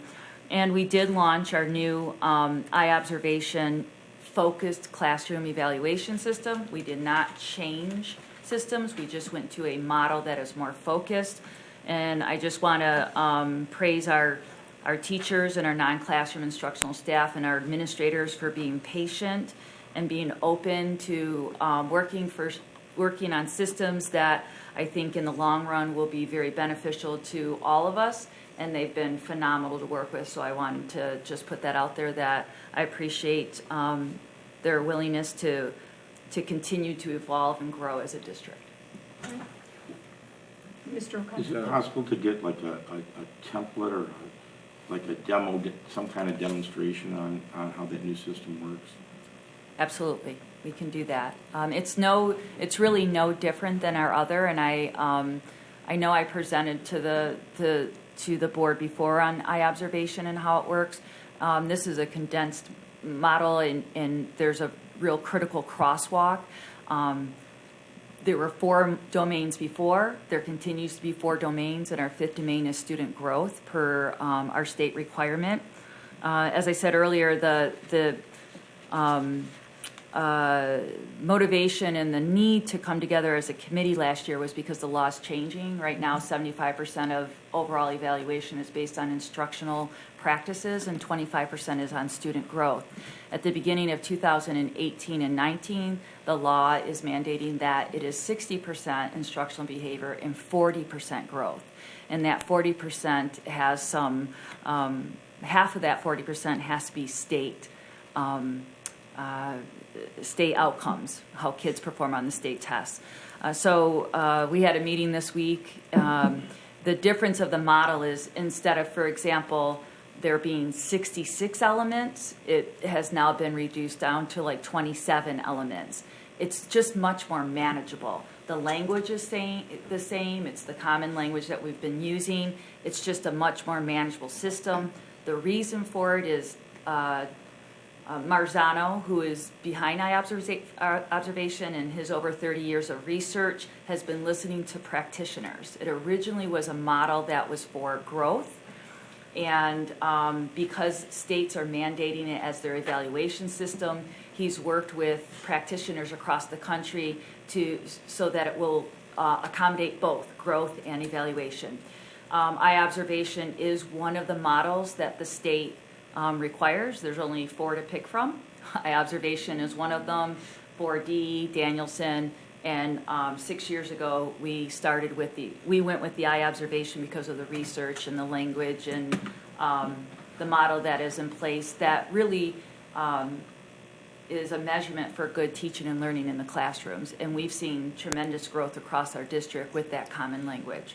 So it's been a lot of districts, this has been going on since 2011. It's been a real shift in how we look at teaching and learning. I think so much for the better when we have a common language, but I just want to give out my appreciation to all the people behind the scenes working on this, and just the pure joy it is to work with our teachers and our non-classroom instructional staff. So we'll bring a more formal report at some point, so the board has a better appreciation of the details of You know, it. even just see, I mean, that was a good summary, but even just like summarizing that the shift went down and Yeah. what got eliminated out of it that, Yep. that maybe was We'll bring excess. that. And that's all on our transparency. Okay. So evaluation last year in 2016-17, I had to, this whole process had to be part of our transparency on our website. On the website, So if okay. you go to the transparency piece You can see. and you hit evaluation, you can see everything. You can see the program, you can see the crosswalk, you can see how we made our edits, because the state also requires some things that wasn't in there based on professionalism. That's all been edited in. Our training is on there. Okay. So if you want to get a head start and look at both the teacher and non-classroom models are posted to there, and you can access it at any time. Oh, great, okay,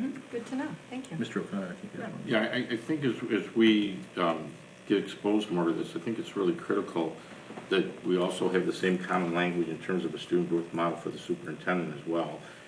If you remember at our last retreat or workshop, that was one thing that came up with our facilitators, that we need to have common language and make sure that we're all on the same page in terms of what that student growth model is, because from the superintendent perspective, you're also going from that 75-25 to the 60-40. So we need to really make sure that we're aligned as we go into the new year in terms of how we're going to measure that. Yep. All right, Dr. Wood. thank you. Today was the first day that Playworks, which you've seen our Playworks youngsters come in. We won the Playworks Game Changer Award, I believe, last year. We're the first school district in the country where our high school kids were trained by Playworks, and they give back by going and doing events throughout Metro Detroit, especially Detroit. And we've worked with Playworks this year to where now they'll be coming to Village Oaks and Orchard Hills Elementary Schools. They'll be coming in for a full week every month. So a trainer will come in, work with all of our teachers and kids, work with our staff who services our playgrounds, teach them how to engage the kids in healthy play. Go away for 3 weeks, come back, and check in and see how everyone's doing with it. So it's a partnership model. I talked to Principal Quiddiquid at Orchard Hills today. They were there to kick it off today, and Pam said that her staff was exceptionally positive about it and looking forward to it. Helping kids understand how to regulate their behavior in environments where they're typically least supervised, which would be lunches and playground and so on.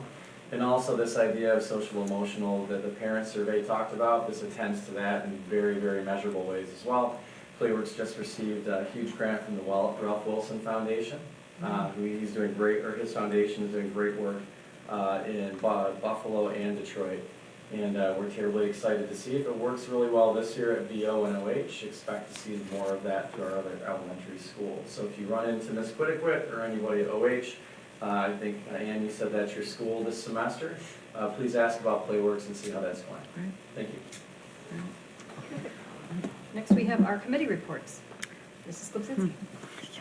Governance and Policy Committee met again September 12th, and if you go to Board Book, you can see our minutes, my notes from the meeting, as well as a document we created with the advantages and disadvantages of Lusk Albertson and Neola.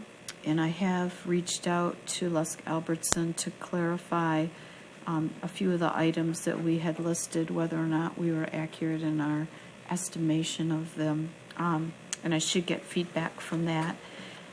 With the operating procedures, we have now the committee has now gone through all of them, and we're going to get that final draft for our September 27th meeting.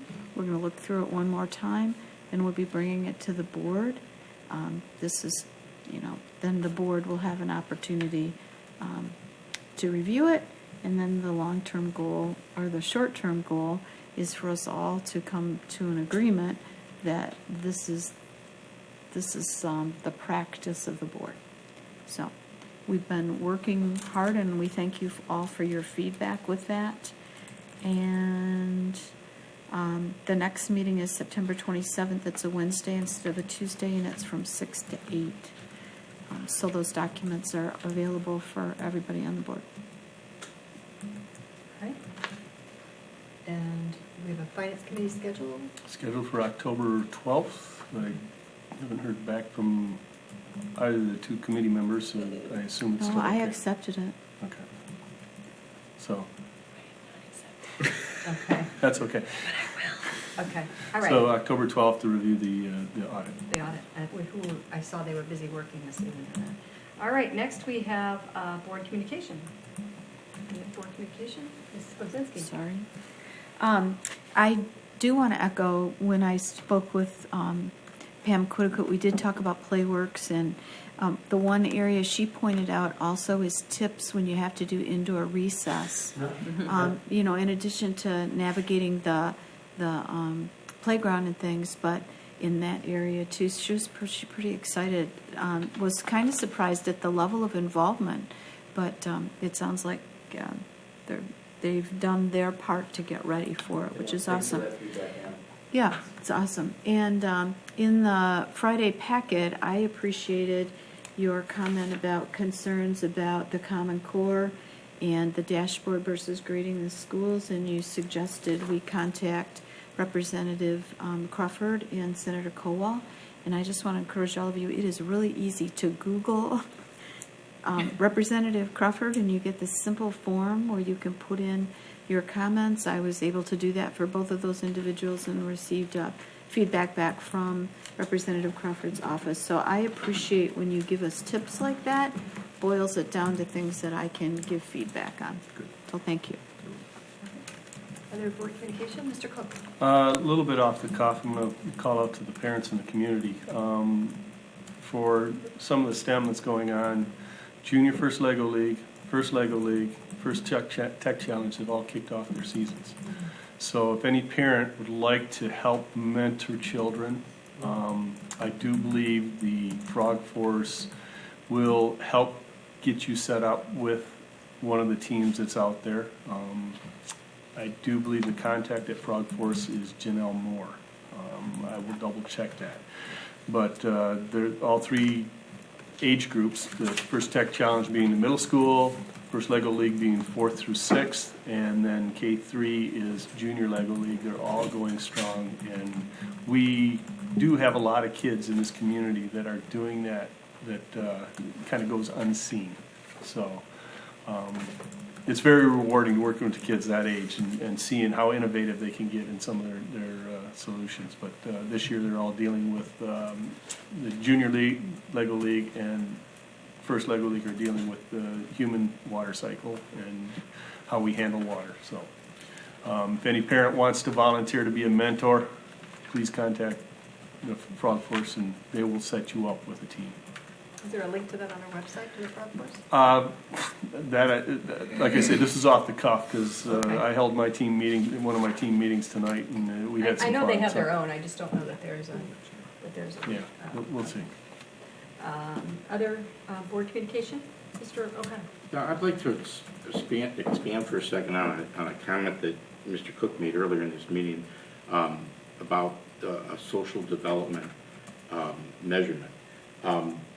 You know, it really ticks me off that Lansing dictates to us how we evaluate our superintendent and our teachers with this 75% and 25%. And now it's going to go up to 60-40, you know, and a lot of it's based on the testing. And I understand the testing is important. That's obviously a component in measuring student growth.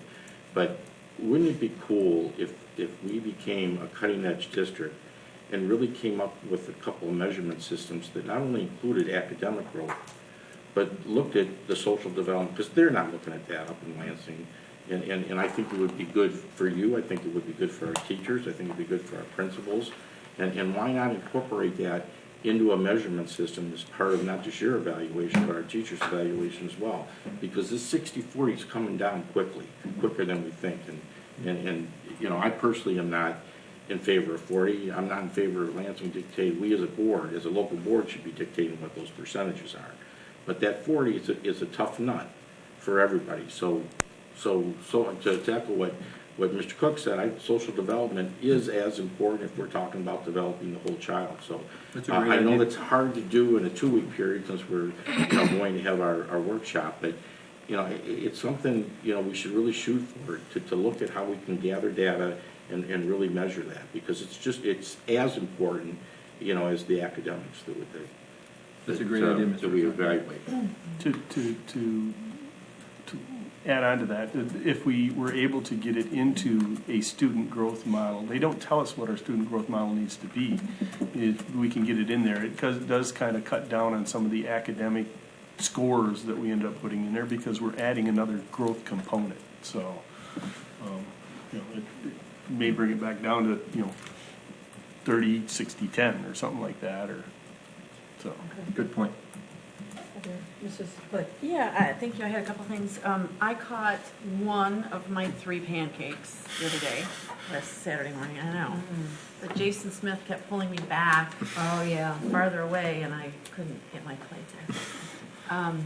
To Mr. O'Connor's point about Lansing, I would like us to consider a legislative committee, and I would like that to include parents, that we could help them, to Ian's point, engage with our legislators. They represent our kids, really. And so improving the dialogue, I think, between public schools in general, but Novi in particular, would benefit us all. So as a board, I think it was an ad hoc committee in the past. So I would welcome that. And then secondly, or thirdly, as I was sitting here listening to Mrs. Diglio over there, it occurred to me that pretty soon we're going to be saying goodbye to her.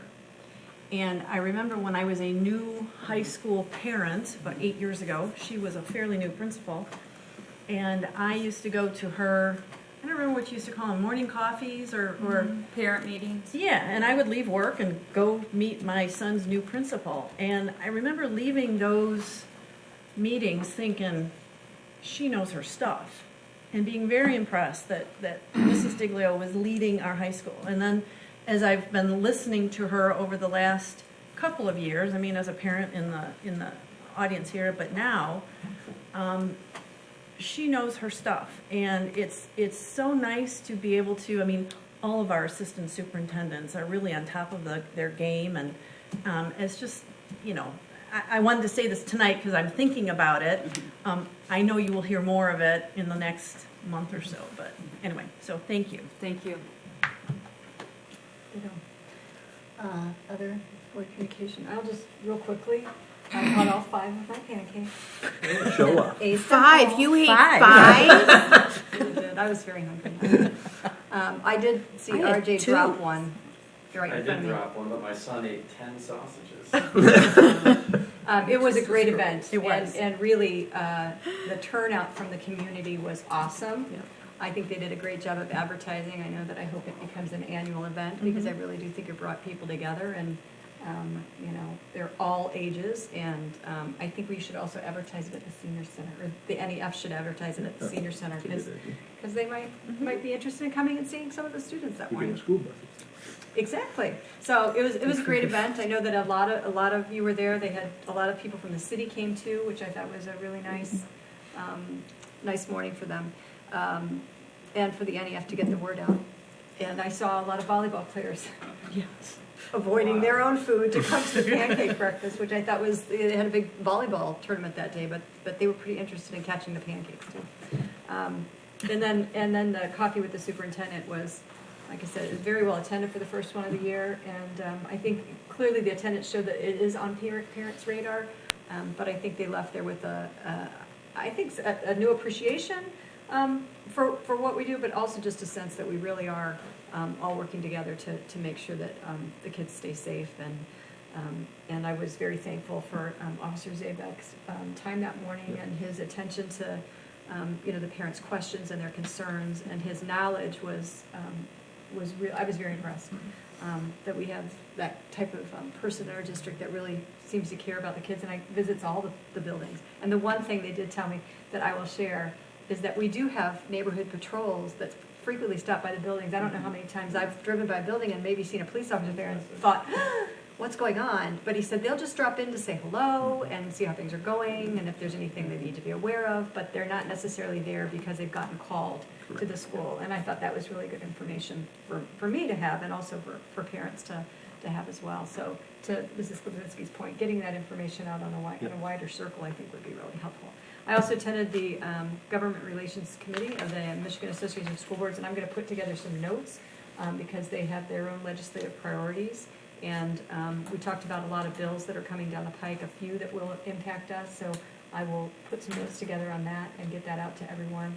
And just one other point, I know Mr. O'Connor and I were emailing back and forth about the government relations at the OCSBA, which Mr. O'Connor has been gracious enough to serve on for the last, at least this past year and before that many times. I think Mr. Portland did it briefly too.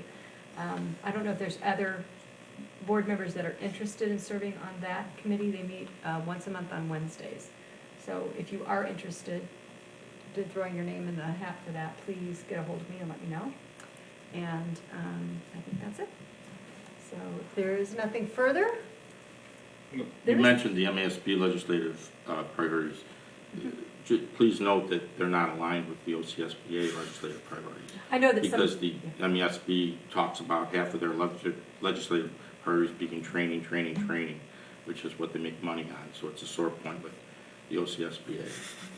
Well, they did provide the survey results is what they based their priorities on, and the survey results kind of dictated a little the priorities. So, I mean, I do have the data. I can share that with you as well. I've seen it.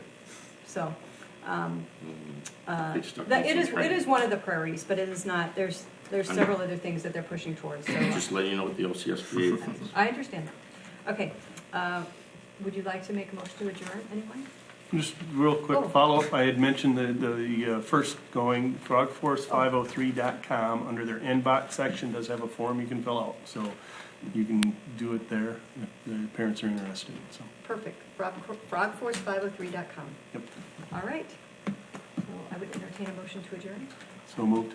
Mr. Cook is moved to adjourn, supported by Mrs. Hood. All those in favor, please say aye. Aye. Motion passes 6-0. We are adjourned for the evening. Thank you. Thank you, everyone.